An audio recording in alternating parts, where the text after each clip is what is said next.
feel like this is sort of cliche for tiny home people, but it does simplify in a way that then allows you to live and just have, I think, a far more enriched life. So even in the process of just building, there's a richness in that, and there's an appreciation for all the little details.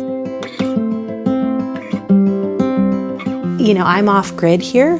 I love the simplicity of actually having to turn on my water when I take a shower and just being more mindful of the resources that I'm using. My cats, they really like it here too. And I think they like the space, you know? I mean, we're all sort of together, and there's something that is just sweet about that.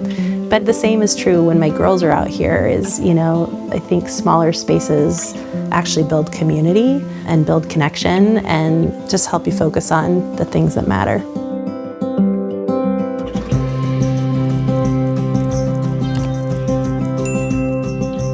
Well, hello there. My name is Claire, and we are here in Twist, Washington, and this is my DIY tiny cabin.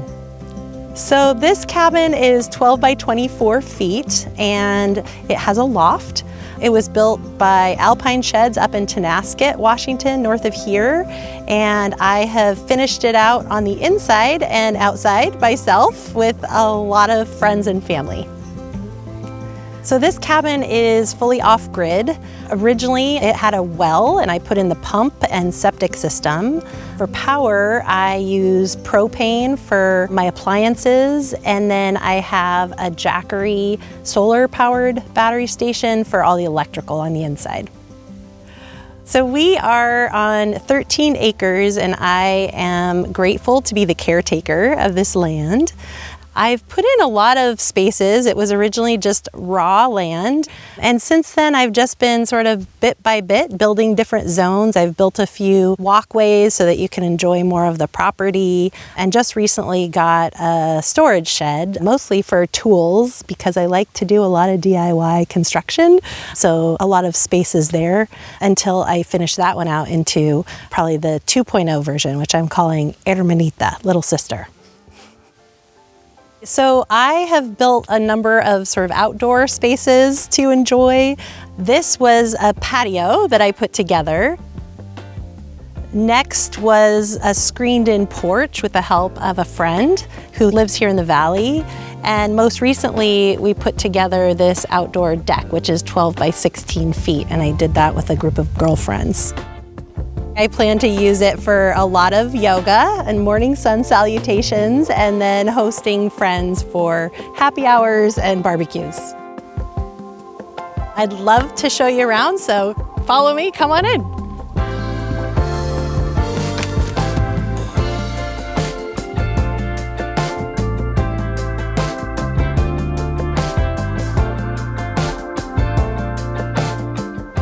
Welcome.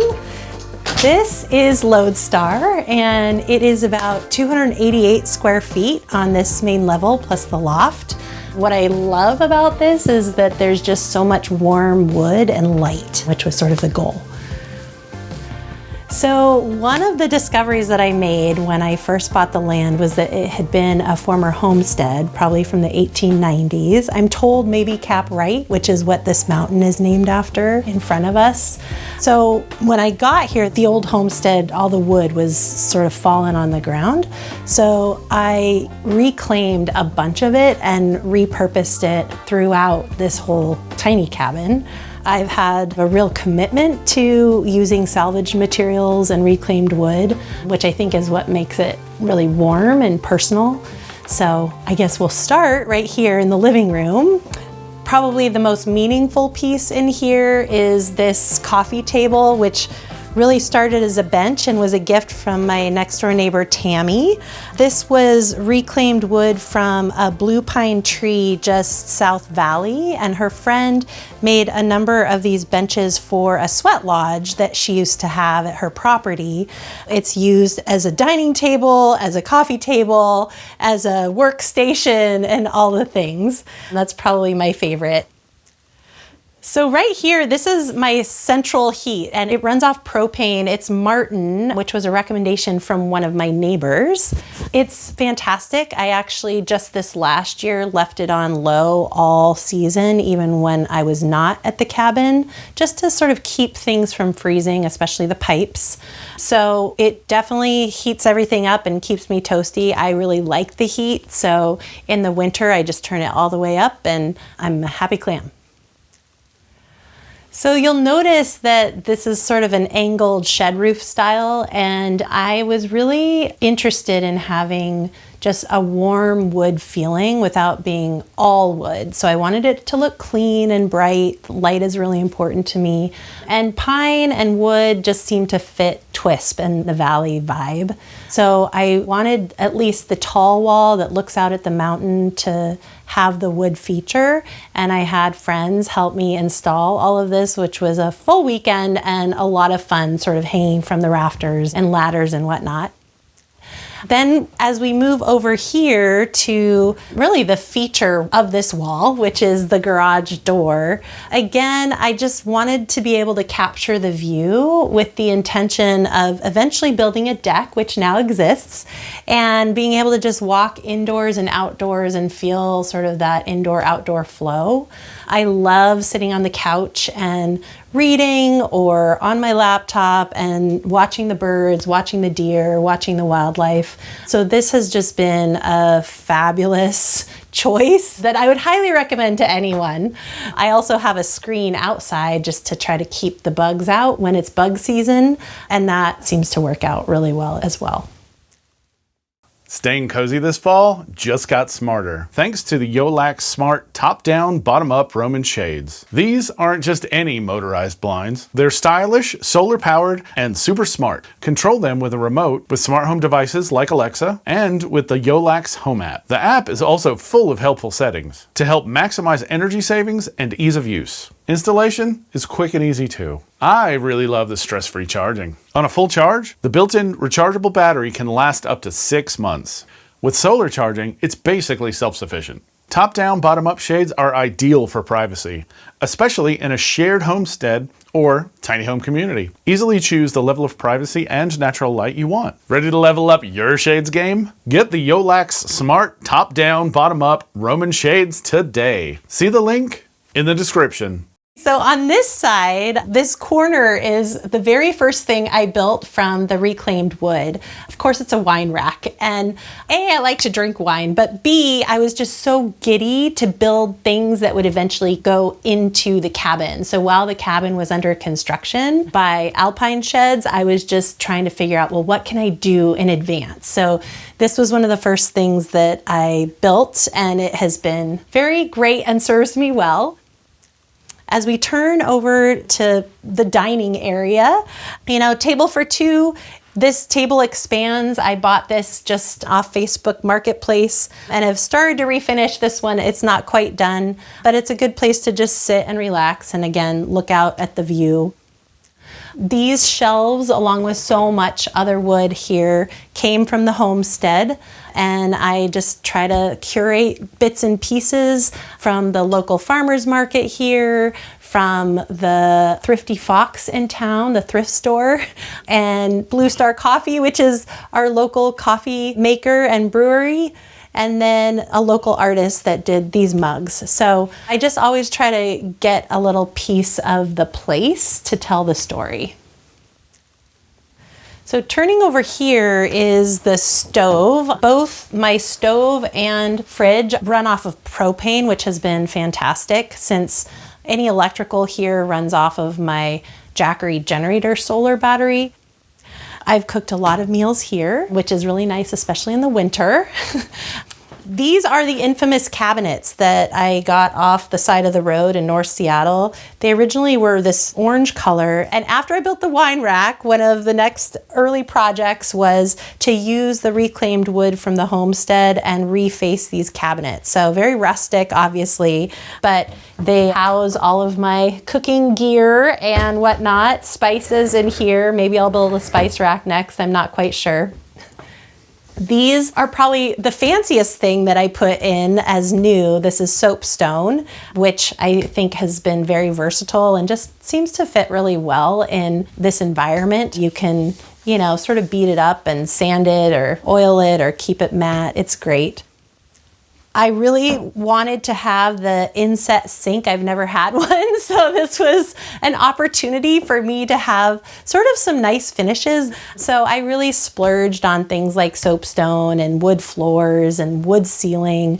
Even though some of it is reclaimed, I feel like that's what gives it character, and again, back to the story.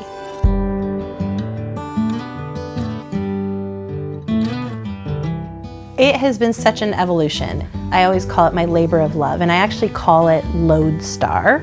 So Lodestar is a random name, but it actually means North Star, and it means sort of guiding inspiration.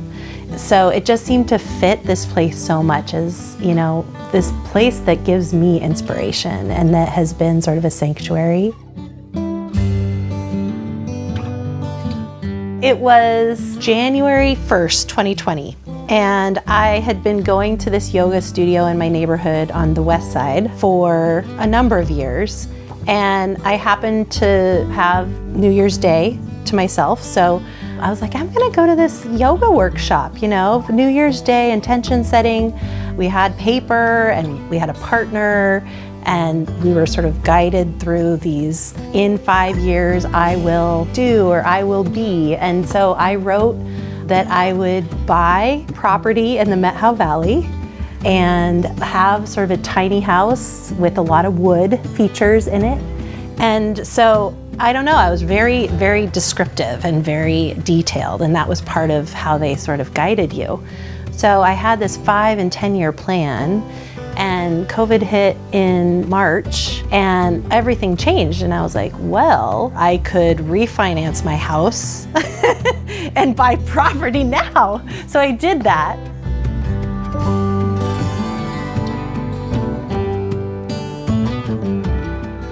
So next, we can adventure into the bathroom, and this probably took the longest of anything in the cabin, but these sliding doors I'm very proud of because these were from Skagit Salvage up north on the west side of the North Cascade Mountains, and I sanded and just refinished these, and I just love how they turned out. As you come in here into the bathroom, the tiling was the next big project, the floor tiling. My dad actually helped me with that, so thanks, Dad. And then from there, it was building out the walls and more tiling. So this does have a clawfoot tub, which I've never had before, and I love it. Again, reclaimed. It sat on the front porch for about 2 years. And I painted it and sort of redid the porcelain inside all myself. Every time I go in there, I feel like I'm luxuriating and just so proud and happy about how this all came together.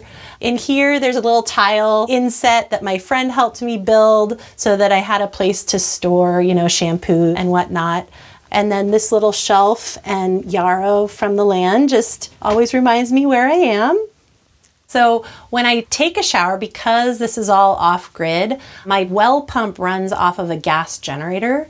So that's up at the top of the driveway. And when I want to fill the line and have sort of continuous water, I do go and turn that on, and then I can use water as long as I want. I turn it off when I'm done showering and getting ready for the day. But that is one special feature of living off-grid.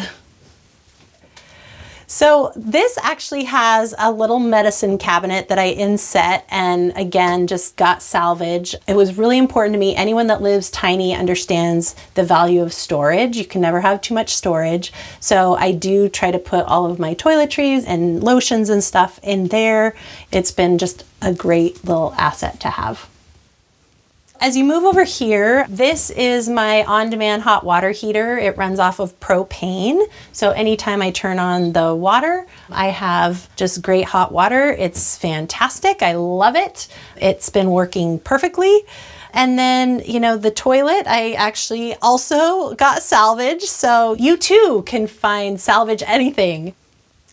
I finished this piece of wood and had this vision for it to be a countertop. So I love how it turned out, sort of the tall vessel sink, and it's just sort of fun and different. I would like to eventually create some sort of storage station under here for the cats, but right now their box is here and that seems to work for them. So it's working out, especially since I'm not quite here full time, at least not yet.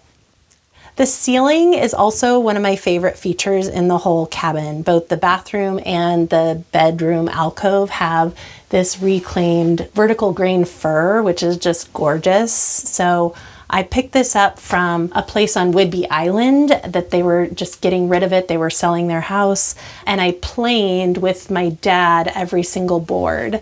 So I think they have, you know, little nail holes and little character features, and it was a lot of work to both curate and plane and bring out here and store and then finally install. So, you know, every piece has just been a learning opportunity, but I really love how it turned out. Next, I just want to tell you about the loft, which I sort of love. It's a very cozy space. I have 2 queen beds in this place because I do have 2 teenage daughters and I wanted to make sure that we all had space to sleep and for guests and whatnot. The loft is fantastic because it has a skylight, which is my favorite feature there. I really splurged on that because I wanted to be able to lay in the loft and look at the stars, which are magical out here in the Met How. At night, I just don't think there's anything quite like seeing the sky full of stars. So it actually does open and close. So it also just offers some nice air. I do not have air conditioning here, so in the summer it just allows for some more breathing in the space, and all the windows open. So my cat Topaz really loves to be up there. So you'll often find him hiding up there, and I often choose to sleep up there even when I'm by myself just because it's cozy. I actually built this ladder myself, sort of a quick job, or so I thought, just looking at YouTube videos and trying to figure out how to create the angle. And I sort of wanted a library ladder, but those were too expensive. So I made a makeshift library ladder with these little wheels. A lot of these ideas just come from YouTube and creative people in the world. So this is a piece of pipe that I spray painted black. I had a local pipe supply company in Twist cut it down to the size I wanted, and then I found those 2 little hooks at a salvage yard in Seattle and just used them to sort of hook onto that pipe. Under the ladder is the original bedroom, which is the bed alcove. So let me show you around here. When I was designing this cabin, I made sure that they built this wall and the framing exactly to fit a queen size bed. So it's a little tricky to make the bed, but I love how cozy it is when you're in it.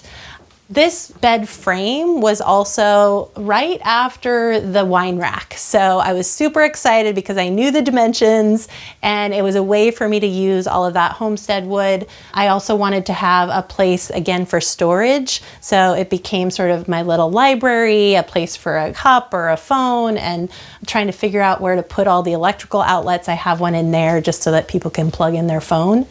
Again, this has the reclaimed fur on the ceiling, which I think just warms it all up. And then those birds are a local artist, Tamara Abate.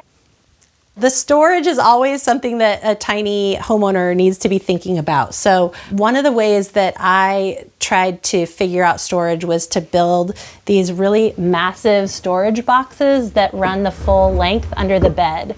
So I use this first one actually as my pantry. I also have a vacuum and a mop in here, but it goes all the way back. You would think that it would be easy to build a box, but I had to learn a lot building that one.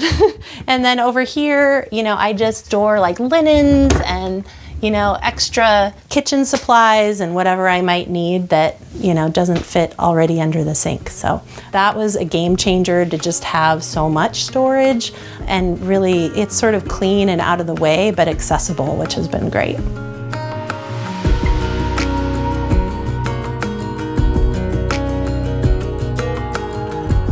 It was originally built as a shed, so it's a 12 by 24 shed.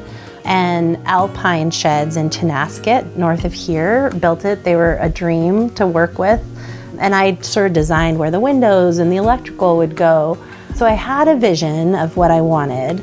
And then I just bit by bit would, figure out how to do insulation and figure out how to do tiling.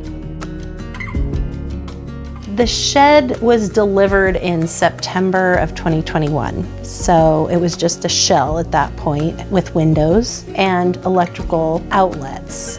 And then I'd say I finally really finished it probably this year in the winter, where the very last bathroom plumbing went in. So, just getting things hooked up, like getting the septic in and getting the well pump in, like those were big infrastructure things that just everything takes more time than, than you imagine. The shell was about $28,000. And part of that was because of like upgraded windows and, I wanted it to be solid. And then beyond that, that did not include this garage door. That was sort of a separate thing. So I don't know. I mean, I've tried to salvage a lot of the stuff you see here. Yeah, I'd say another probably 30,000. That's about right. Probably 60.